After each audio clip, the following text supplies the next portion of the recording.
All right, Bassman Moto with a terrible audio. We got sides of the vehicles coming up. Okay. Whoa. A little bit of uncommon thing in a common situation. Why are you turning left?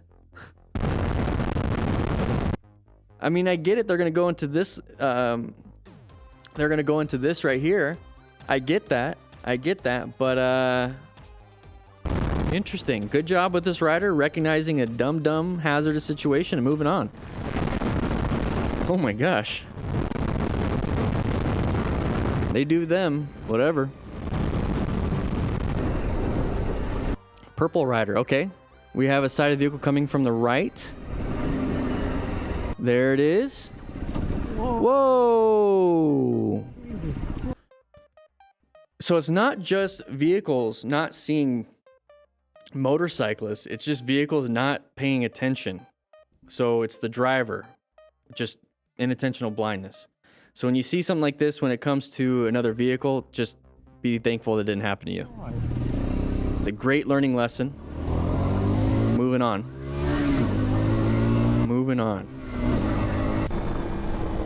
Full speed 89 motos, having some fun going, highway speeds. He's going the flow of traffic, not a big deal. Lots of people up ahead. People are zooming in and out of traffic. Now we're gonna start going a little bit faster. What are we doing here? What's going on? Buddy's having some fun. Okay, this is just pure chaos. It's gonna create chaos on the road. People don't know what's happening. Lots of brake lights. Lots and lots of brake. What the? Get this out of here. Moto Stars.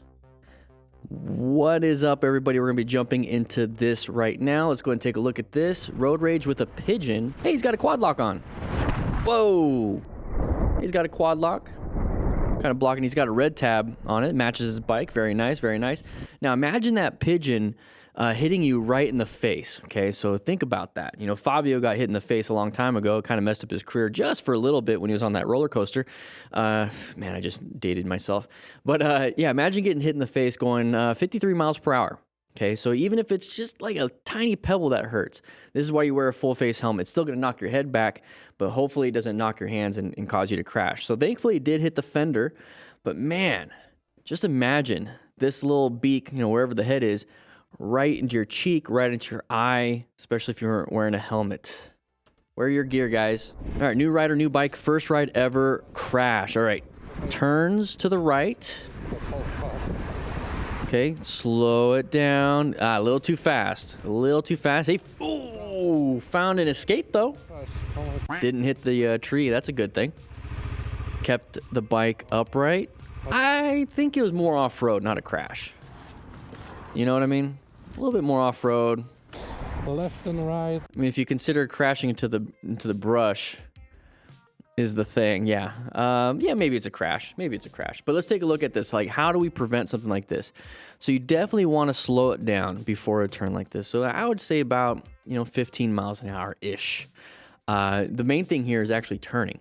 So if you start to panic a little bit, make sure you roll off the throttle and really look where you want to go. So look through the turn. Okay, so one thing I learned in snowboarding as a little kid is that you look where you want to go. It's pretty simple as that, but the reason why that works is that when you turn your head, especially when you get your head almost over your shoulder, your chin almost over your shoulders start to move. And when your shoulders start to move, your hips start to move. And with snowboarding, when your hips move, you kind of go where you want to go. So you start to, do the leafing and everything, and you start doing it.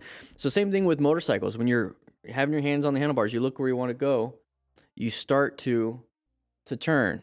Okay, you start to turn a little bit. So you really want to emphasize that look and that turn so that when you turn, you can actually go towards your looking instead of just kind of sitting there. So practice that. Go into a parking lot. We have the Smart Rider drills that would definitely help you out there. 20 drills, easy to do. 10 cones, that's all you need. And you're going to practice your lefty-loosey, righty-tighty, and all these different things. It's going to practice your left turns, right turns, change of directions, and it's going to cause you to move your hips. It's going to cause you to do friction zone, throttle control, counterweighting, counterbalance, whatever you want to call it. But it's going to really help you out in situations like this when you are starting to go a little bit too fast. It's going to teach you in the parking lot, hey, you can actually go pretty slow and still make these turns. It gets you confident in really slow maneuvers So you could take this really slow and it's not going to bother you. A lot of people think that if they go too slow, they're going to fall over. Well, you practice your tight turns and your figure eights and everything in a parking lot with the Smart Rider drills, you learn that you can take a lot of speed out of this and still make this turn. So go practice. We got a digital booklet on the store. We got a physical booklet on the store. Downloadables that go with it. You get a phone-friendly version. Lots of cool stuff. All right, riding through here. We got a corner coming up. Not too bad. See how it's like no chevrons indicating a sharp turn. Switching lanes. Whoa! Did we check our mirrors? Now, I know typically we're the fastest on the road. Now, we see that we're passing this vehicle. So he's making an assumption. I've done this before. I pass this vehicle. I'm going to assume that nobody is in front of them because there isn't. And when I get in front of them, there it is. I passed them up. So we're typically the fastest on the road, so we never have to worry about this. But then this is when we get a little bit complacent, where we're not checking our 360 situational awareness here. We're not checking our mirrors. We're not checking our head checks because we're doing that assumption thing.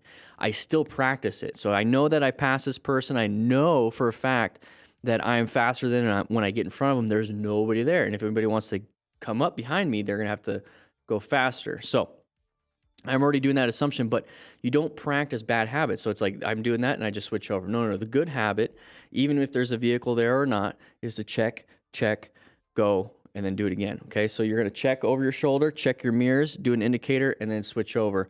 That's what I'd be doing because you never know. There's going to be surprises. We've seen motorcyclists do this, but it's crazy to see a car doing this. It's really crazy to see a car doing this.